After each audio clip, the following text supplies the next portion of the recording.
Assalamualaikum warahmatullahi wabarakatuh. Perkenalkan, nama saya Naurah Putri Tami, NIM channel B023026 dari Program Studi Manajemen Pemasaran kelas E Fakultas Ekonomi dan Bisnis Universitas Jambi. Di sini saya akan mempresentasikan tentang konsep dasar AMDAL. Yang pertama adalah definisi AMDAL. Pengertian AMDAL. AMDAL adalah singkatan dari analisis mengenai dampak lingkungan, yaitu kajian yang dilakukan untuk mengidentifikasi dampak lingkungan dari suatu kegiatan atau proyek. AMDAL merupakan dokumen lingkungan hidup atau DLH yang penting bagi pemerintah, perusahaan, dan masyarakat. Berdasarkan Peraturan Pemerintah Nomor 29 Tahun 1986, AMDAL atau analisis mengenai dampak lingkungan adalah hasil studi mengenai dampak suatu kegiatan yang direncanakan terhadap lingkungan hidup yang diperlukan bagi proses pengambilan keputusan. Tujuan AMDAL sendiri yang pertama ada untuk mengidentifikasi dampak negatif yang mungkin terjadi, yang kedua mencari solusi untuk meminimalkan dampak negatif, yang ketiga memaksimalkan dampak positif terhadap lingkungan hidup, yang keempat memberikan masukan untuk perencanaan kegiatan usaha atau pembangunan, yang kelima memberikan informasi kepada masyarakat tentang pengelolaan lingkungan hidup, yang keenam menjadi acuan perencanaan pembangunan suatu wilayah, dan yang ketujuh dijadikan sebagai dokumen legal dan ilmiah. Selanjutnya adalah perbedaan antara AMDAL, UKL, UPL, dan studi kelayakan. AMDAL atau analisis mengenai dampak lingkungan adalah kajian formal yang menganalisis dampak besar dan penting suatu rencana kegiatan terhadap lingkungan. Proses ini diwajibkan untuk proyek besar yang berpotensi mempengaruhi ekosistem secara signifikan. UKL, UPL atau upaya pengelolaan lingkungan dan upaya pemantauan lingkungan merupakan dokumen sederhana yang menggantikan AMDAL untuk proyek kecil atau menengah yang dampaknya terhadap lingkungan lebih terbatas atau terkendali. Sedangkan studi kelayakan atau feasibility study merupakan kajian yang mengevaluasi kelayakan suatu proyek atau usaha dari berbagai aspek seperti teknis, ekonomi, pasar, hukum, sosial, dan lingkungan. Berikut adalah perbedaan antara AMDAL, UKL, UPL, dan studi kelayakan. AMDAL sendiri berfokus pada dampak besar dan penting pada lingkungan, sedangkan UKL, UPL berfokus pada pengelolaan dan pemantauan lingkungan sederhana.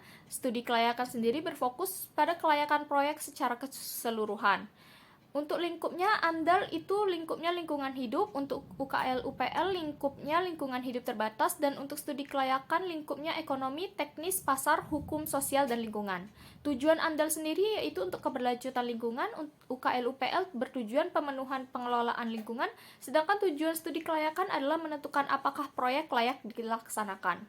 Kompleksitas dari AMDAL sendiri kompleks dan mendalam, sedangkan kompleksitas UKL UPL lebih sederhana dari AMDAL, dan kompleksitas studi kelayakan sangat luas mencakup banyak aspek. Untuk skala proyeknya, AMDAL itu skala proyeknya besar dan beresiko tinggi, untuk UKL UPL skala proyeknya kecil hingga menengah, sedangkan untuk studi kelayakan skala proyeknya semua jenis proyek. Selanjutnya adalah landasan hukum.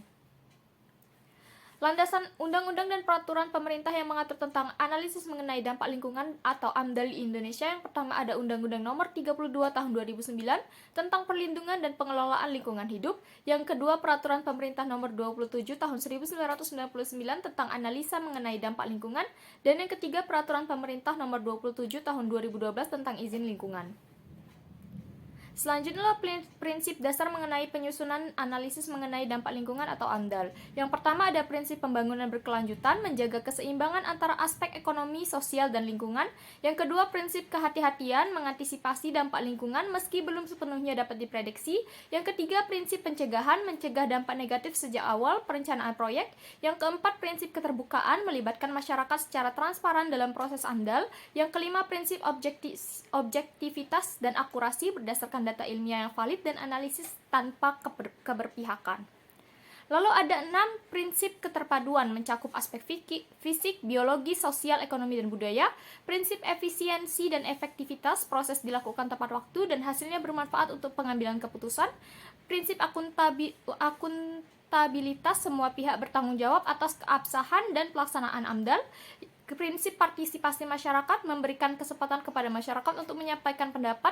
Prinsip penegakan hukum, AMDAL wajib dipatuhi, pelanggaran akan dikenai sanksi. Selanjutnya adalah tahapan dari AMDAL.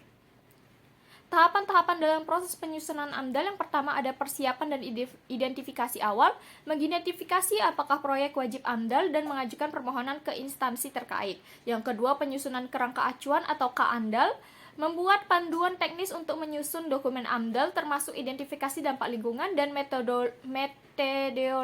metodologi analisis. Yang ketiga, penilaian kerangka acuan. Komisi penilai AMDAL meninjau dan menyetujui KAMDAL. Yang keempat, penyusunan dokumen AMDAL melakukan analisis mendalam terhadap dampak besar dan penting dari proyek. Yang kelima, penyusunan RKL atau Rencana Pengelolaan Lingkungan, merancang langkah mitigasi dan pengelolaan dampak lingkungan negatif.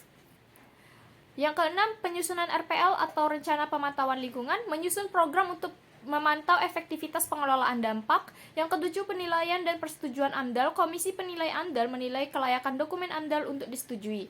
Yang kedelapan, penerbitan izin lingkungan. Dokumen AMDAL yang disetujui menjadi dasar penerbitan izin lingkungan. Yang kesembilan, implementasi dan pemantauan. Pelaku usaha menjalankan pengelolaan dan pemantauan lingkungan sesuai RKL dan RPL. Peran pemerintah, masyarakat, konsultan dalam proses AMDAL. Yang pertama, pemerintah berperan menetapkan regulasi dan pedoman AMDAL, menilai dan menyetujui dokumen AMDAL, serta menerbitkan izin lingkungan dan mengawasi pelaksanaannya.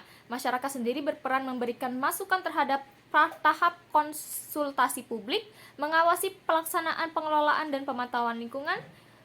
Lalu untuk konsultan AMDAL berperan menyusun dokumen AMDAL, KAMDAL, AMDAL, RKL, RPL, memfasilitasi partisipasi masyarakat, serta memberikan rekomendasi pengelolaan dan pemantauan lingkungan. Selanjutnya adalah jenis dampak lingkungan. Jenis-jenis dampak lingkungan yang dapat timbul oleh suatu proyek, yang pertama itu dampak fisik, perubahan fisik lingkungan seperti polusi udara, pencemaran air, erosi tanah, dan kebisingan yang disebabkan oleh aktivitas proyek. Yang kedua, dampak biologis, kerusakan terhadap ekosistem, habitat flora dan fauna, serta keseimbangan alam akibat perubahan yang terjadi pada lingkungan hidup. Yang ketiga, dampak sosial, perubahan kondisi sosial masyarakat seperti peningkatan lapangan kerja, namun juga bisa menyebabkan gangguan kesehatan, relokasi penduduk, atau konflik sosial. Lalu ada dampak budaya, perubahan nilai budaya lokal atau kerusakan situs sejarah yang terjadi akibat pembangunan atau pengembangan lahan. Lalu ada dampak ekonomi, perubahan dalam kegiatan ekonomi yang dapat memberikan keuntungan berupa investasi atau lapangan kerja, namun juga dapat merugikan usaha kecil atau masyarakat lokal. Dan yang terakhir, dampak kumulatif, dampak lingkungan yang terakumulasi seiring waktu seperti penurunan kualitas udara, air, dan keanekaragaman hayati yang menjadi semakin buruk karena proyek berkelanjutan. Baiklah, itu saja presentasi saya mengenai konsep dasar AMDAL. Saya akhiri, wabillahi taufiq wal hidayah. Wassalamualaikum warahmatullahi wabarakatuh.